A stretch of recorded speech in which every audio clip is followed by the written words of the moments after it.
Le réveil matinal le plus haut de la capitale sur la radio. La de la capitale.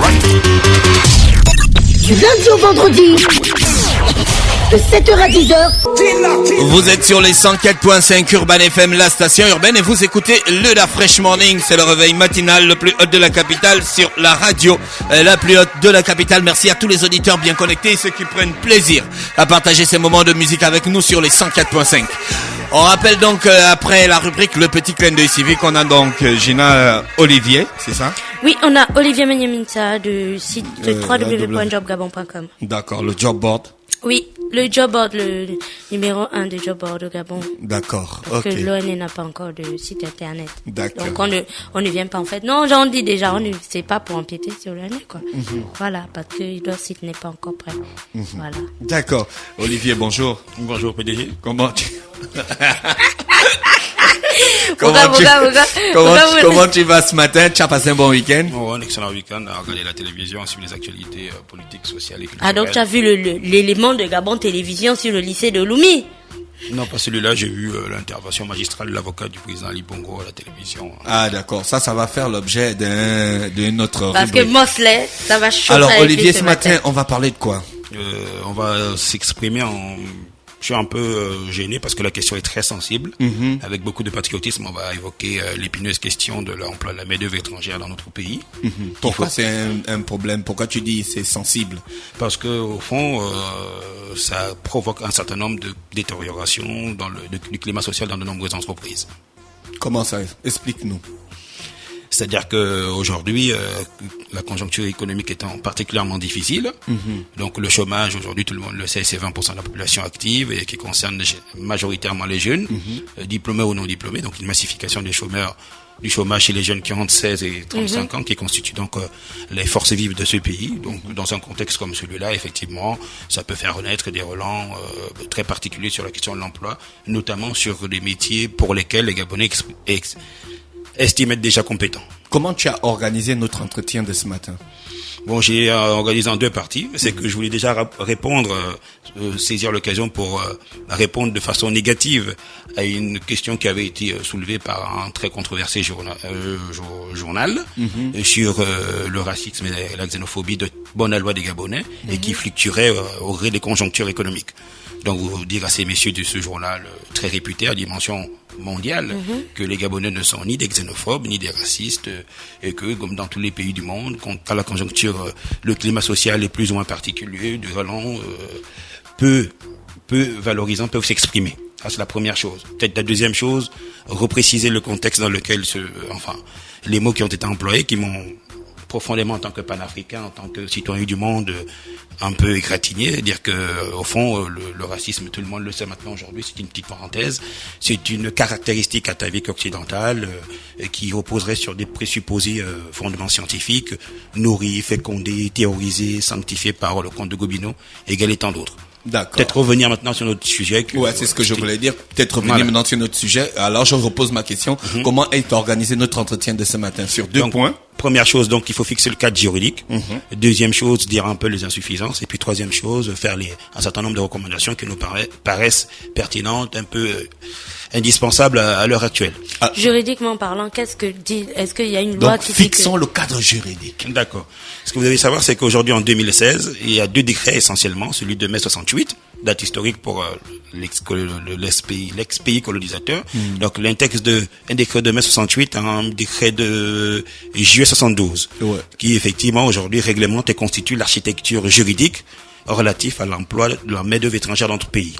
Deuxième chose, vous avez donc le Code du travail, donc les articles 104 à 109, qui conditionnent l'embauche d'un travailleur étranger à une autorisation délivrée par le ministère du Travail. D'accord. Troisième chose, donc c'est une loi de 69, donc de 1969, qui elle fixe à 10% le quota maximum de travailleurs étrangers par entreprise. Attention, ce quota doit pouvoir dégraisser, il doit avoir une dégression de ce quota chaque année d'1% jusqu'à atteindre le seuil plancher de 5%. Et puis enfin, des règlements, donc des textes réglementaires, donc 277 et 663, et qui en fait renforcent le dispositif juridique puisqu'ils viennent préciser l'injonction d'un homologue gabonais aux travailleurs étrangers embauchés. Donc voici globalement le cadre juridique dans lequel on doit localiser notre sujet. En principe, en théorie. Donc tous les employeurs sont censés respecter cette législation, l'ensemble de ces dispositions, mais dans la réalité, dans le déroulement, la déclinaison pratique des faits, c'est pas toujours le cas. Première idée. D'accord. Il y a pas de mots plus simples pour exprimer ça, Olivier. Chaque année, le taux doit dégraisser de 1%. C'est-à-dire qu'une entreprise qui arrive au Gabon, par exemple, on suppose qu'après 5 ans, et il ne lui restera plus que 5% d'étrangers normalement dans ses effectifs. Mais pour une entreprise qui arrive au Gabon, disons une entreprise étrangère, par exemple, il y a des entreprises au Gabon comme... Il y a des entreprises gabonaises et des entreprises étrangères. Voilà. Est-ce que ça s'applique aux entreprises étrangères avec succursale au Gabon? Oui, ça s'applique parce que la loi, en fait, elle est impersonnelle. Elle s'applique à toutes les entreprises qui ont une activité économique sur le plan national. Attention, il peut y avoir des exceptions dans le cadre de conventions qui lient des pays en particulier, mais globalement, le corps juridique, il est fixé pour tout le monde parce que la main-d'œuvre dans un pays, en fait, elle obéit à un cadre général qui concerne aussi bien les travailleurs étrangers que les nationaux, sauf sur les dispositions que je viens d'indiquer. Mais pour une entreprise qui arrive avec des métiers très techniques, par exemple, où ils viennent avec des ingénieurs, des personnes qui font de la plongée sous-marine et tout ce genre de choses. Au Gabon, China. Et que, oui, on fait au Gabon, mais on te dit que chaque année, tu dois diminuer ton taux, tu dois enlever 1% de la main-d'œuvre étrangère et ne garder que la main-d'œuvre nationale. Pour les entreprises qui sont confrontées au fait de pas trouver la main-d'œuvre qualifiée, parce qu'il suffit pas seulement de diminuer, en fait, il faut encore trouver une main-d'œuvre qualifiée. Est-ce que la loi les punit s'ils prouvent qu'ils n'ont pas trouvé? Bon, la question est difficile, mais j'aimerais quand même faire une précision parce que je voulais chuter par là, parce que c'est une question très délicate. Pour qu'on comprenne effectivement l'architecture, il fallait qu'on démarre peut-être par les fondations. Ce que je veux déjà faire remarquer, c'est que ça, c'est d'une clarté aveuglante, ça saute aux yeux. Les textes, ils sont vieux d'une quarantaine d'années. 68, 72, c'est plus de 40 ans. Donc, il y a 40 ans, le pays... La loi date de 69. 68, 72, 69. Donc, le pays était un enfant, un bébé, il était à peine âgé d'une douzaine d'années. Vous comprenez? Donc, pour renforcer le dispositif, effectivement, on a expliqué qu'à l'orée des indépendances, nos pays étaient pas suffisamment outillés sur le plan technique. Effectivement, le système colonial n'avait formé que des commis qui, dans l'état de leur connaissance technique, effectivement, n'étaient pas en mesure d'assurer la destinée technique de nos pays. Ça, c'est la première chose. La deuxième chose, effectivement, pour revenir un peu à votre question, il faudrait nuancer cette question du recours à la main-d'œuvre étrangère, notamment sur les questions, les fonctions support, donc qui ont trait aux ressources humaines, à la comptabilité, à la fiscalité. Donc, 50 ans après les indépendances, après la production en quantité quasi industrielle de cadres et de diplômés, donc sur les métiers d'administration, des fonctions support, on explique difficilement le recours à la main-d'œuvre sur ce type, par exemple, de fonctions. Oui. Et ça, effectivement, ça cristallise la conscience sociale nationale. Première observation. Par contre, sur des niches de poste, sur des métiers à technicité pointue, on peut effectivement faire des aménagements, mais j'y reviendrai. La première observation par rapport au cadre juridique. La deuxième observation que je voudrais faire, c'est je pensais que vous sauterez dessus parce qu'effectivement, la loi prévoit qu'il faut l'adjonction donc d'un homologue gabonais aux travailleurs étrangers embauchés. Donc, la formation? Voilà, donc l'adjonction. Mais bon, sur le plan pratico-pratique, c'est une chimère. Pourquoi?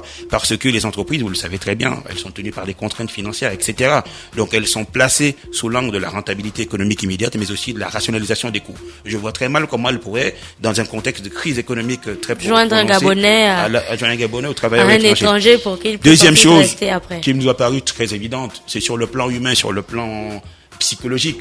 Vous n'immigrez pas économiquement dans un pays pour vous entendre dire quelques années plus tard, madame, vous êtes bien gentille, vous avez bien assuré la formation de notre fils, maintenant voici la porte de sortie.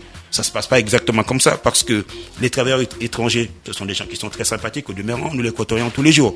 Sauf que, attention, ce ne sont pas des philanthropes. Dans un monde du travail, que vous le savez lui-même, n'est pas un monde de bisounours. Et puis j'aime bien prendre l'exemple.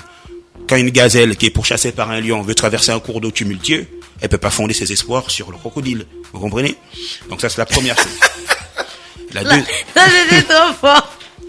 D'accord. Donc voilà, c'est un peu particulier. En plus, là, vous avez bien insisté sur le quota qui est dégressif. Bon, les chiffres dont nous disposons à Job Gabon avec Sandrine, ils sont un peu vieux, je le conseille, ils datent de 2012. Nous nous sommes rendus au service compétent du ministère du Travail à l'époque, en 2012. Pour les seuls premiers mois de l'année 2012, les 3 premiers mois de l'année 2012, on a enregistré non pas une décroissance des recrutements concernant la main-d'œuvre étrangère, mais plutôt, la tendance était plutôt à la hausse. Pourquoi? Parce que là, on a enregistré, il y avait un peu plus de 2000 demandes d'autorisation pour les travailleurs étrangers. Ça fait quand même beaucoup. Peut-être qu'il faut continuer d'expliquer certaines choses.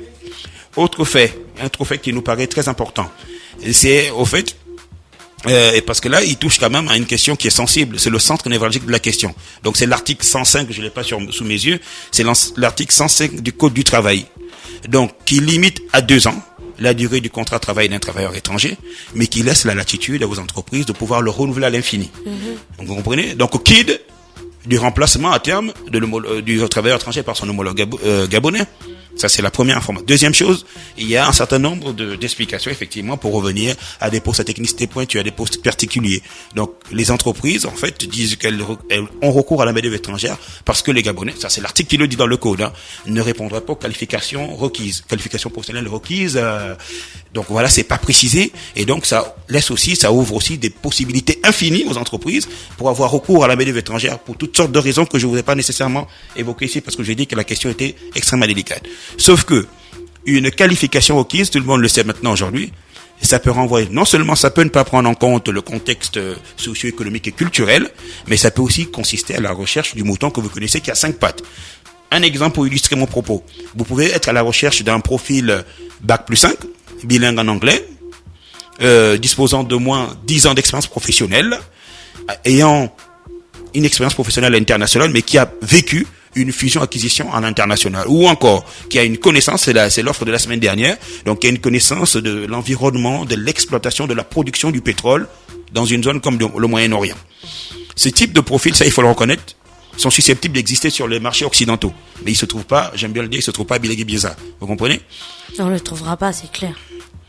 Donc voilà peut-être en gros. Mais concrètement, donc après avoir établi le cadre juridique, après avoir dit qu'en 2012 par exemple, on était à près de 2000 demandes. Pour le seul premier trimestre 2012. Pour le seul premier trimestre. Est-ce que je veux d'abord rester sur ça avant d'arriver à la conclusion. Qu'est-ce qu'il faut faire et tout, recommandations, d'accord. Sur quelle base le ministère de l'Emploi donne des autorisations aux étrangers? Est-ce que on contacte d'abord l'entreprise pour savoir exactement s'ils ont cherché, ils n'ont pas trouvé, ou on le donne juste parce que l'étranger, pour avoir une autorisation, il faut remplir certaines conditions administratives. Dès que tu as ça, c'est bon, c'est tamponné, tu as l'autorisation. Effectivement, c'est tout à fait administratif, c'est-à-dire que c'est l'entreprise qui motive sa volonté de recourir à une main-d'œuvre étrangère, donc qui contacte le ministère du Travail et qui effectivement remplit un certain nombre de conditions. Parmi les conditions, je vous l'ai dit, il faut effectivement que sur le poste concerné, les Gabonais n'aient pas les nationaux n'aient pas les qualifications requises. Qu'est-ce que ça veut bien vouloir dire? Je vous ai expliqué le principe des qualifications requises. Ça peut être la connaissance d'un environnement, ça peut être la maîtrise d'un outil technique, AutoCAD, ça peut être la maîtrise d'une langue. C'est très vaste. Mais sur le principe, un travailleur étranger coûte beaucoup plus cher, mais vraiment 2-3 fois plus cher qu'un travailleur gabonais. Ça dépend de la typologie des secteurs d'activité. Sur les métiers donc liés au secteur domestique, donc les travailleurs étrangers contribuent très fortement à la baisse du coût du travail. C'est-à-dire qu'ils demandent des niveaux de rémunération qui sont beaucoup plus faibles que la moyenne.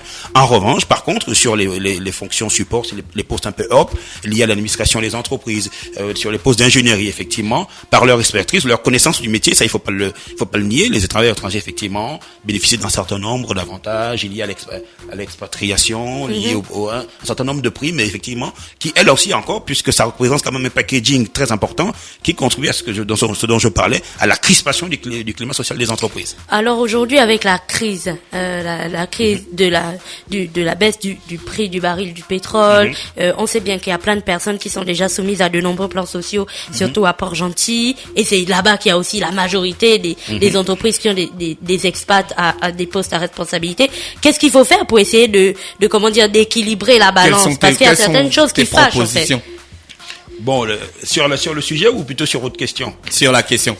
Bon, ça se passe pas vraiment comme ça en entreprise. Dans le cas des licenciements économiques, on en avait déjà parlé, on prend en compte effectivement la rentabilité, le degré d'ancienneté, la productivité de chaque salarié.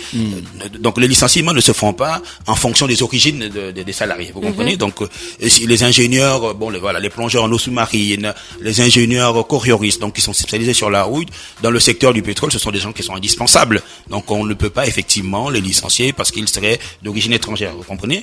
En revanche, revanche, effectivement, dans un contexte comme celui-là, il faut déjà que la crise soit gérée et la législation offre aux entreprises la possibilité de licencier économiquement les salariés en tenant compte de l'ancienneté, de la nature de leur poste, etc. Et plus globalement, parlons du thème. Qu'est-ce qu'il faut faire? Parce que je sais qu'il y avait une politique il y a pas très longtemps de gabonisation des postes, en fait.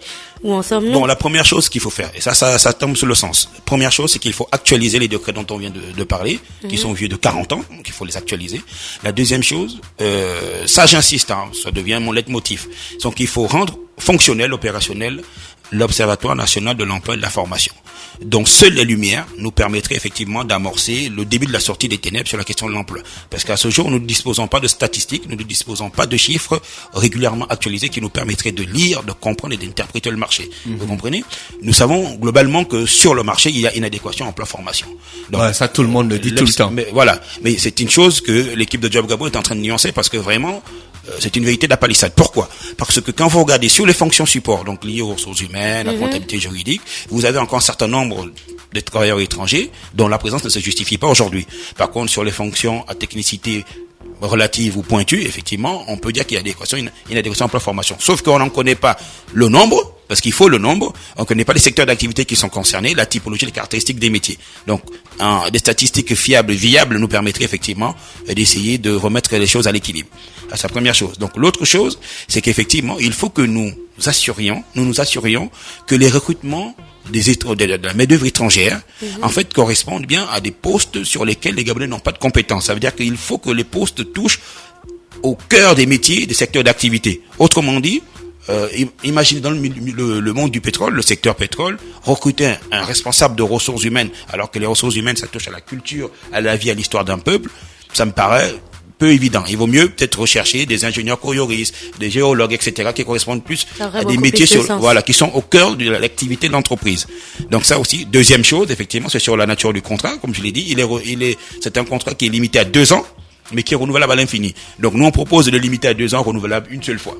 Donc ça ferait 4 ans, ça permet à une entreprise effectivement de former un Gabonais. Voilà, un Gabonais de se former, de comprendre l'environnement du poste. Autre chose, effectivement, le quota de 10%, il faudrait peut-être envisager un quota qui est entre 2 et 10%, en prenant en compte la taille de l'entreprise, vous voyez, la typologie, la caractéristique des métiers, mais aussi le secteur d'activité. Parce qu'il y a des secteurs où effectivement il y a beaucoup de difficultés à recruter, à trouver des compétences locales sur le plan local, et puis d'autres où effectivement on pourrait avoir recours à la main-d'œuvre étrangère.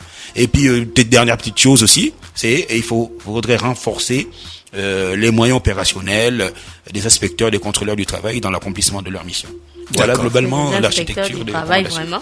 Merci Olivier, c'est très technique ce dont tu nous parlais ce matin. Je pense que il faudrait plusieurs chroniques comme ça là pour qu'on puisse comprendre, mais c'est très intéressant et on aura donc l'occasion d'en discuter.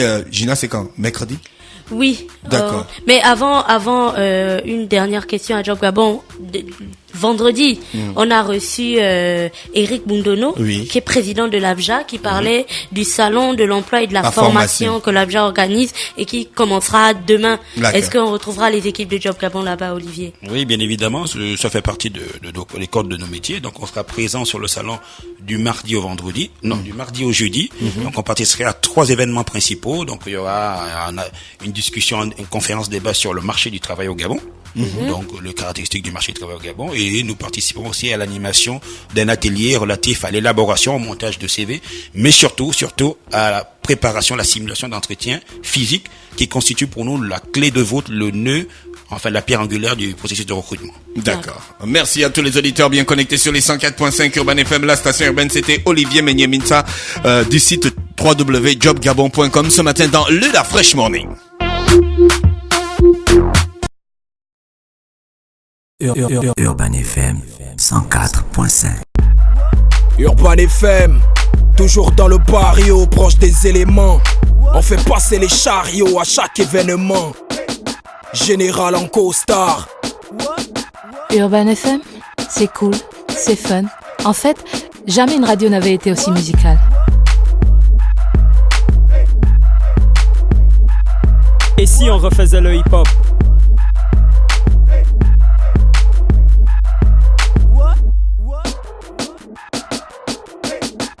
L'équipe nationale de la FM. C'est 100% musique urbaine, c'est notre radio préférée. Urban FM, je te kiffe. Toutes mes exclusivités et toute mon actualité, c'est sur Urban FM. C'est frais, c'est maintenant et c'est pour des générations. Urban FM 104.5.